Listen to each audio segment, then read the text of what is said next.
Respected interim government of Bangladesh, Mr. Dr. Yunus, and আমার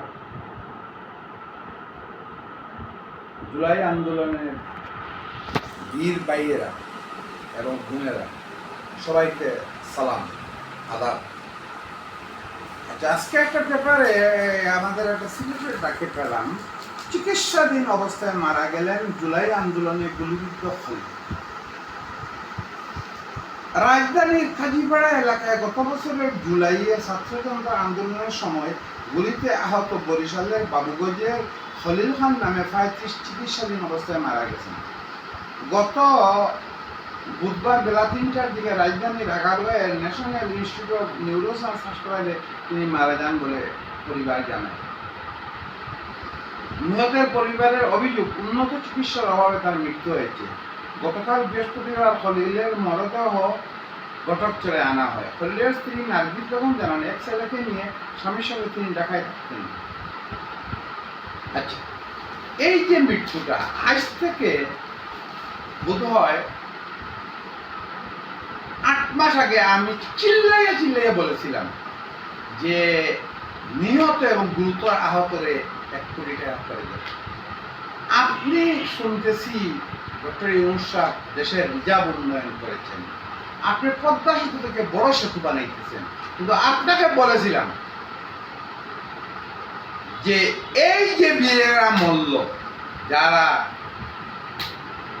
মুক্তিযোদ্ধার চেয়েও বড় কাজ করলো, এই স্বৈরাচারী হাসিনাকে বিদায় করতে যারা প্রাণ দিল, কেন তাদের আব্দুল হামিদ ক্লিন শেড করে চলে যায় থাইল্যান্ডের চিকিৎসা, আর এই লোকটা এখানে দুঃখে দুঃখে মরে। আমি বলেছিলাম ১ কোটি ১.৫ কোটি দিয়ে দেন, তার চিকিৎসা করবে, না হলে এই মহিলায় আজ এই কথা বলতে পারতো না। আপনি কমিটি বানাবেন, কমিটি টাকা খেয়ে এইসব কমিটির আমরা বহু দেখেছি, বহু শুনেছি।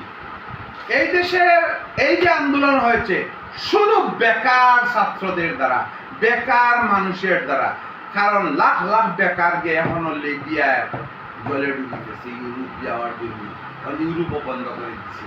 হ্যাঁ, লাখ লাখ বেকার, হ্যাঁ, বলছে বাদ দাও, বাদ খাই। হাসিনার সময় হাসিনা ইয়ার্কি মেরেছে যে 2 বেলা ভাতের বিনিময়ে আমি MA পাস করাইতে চাই।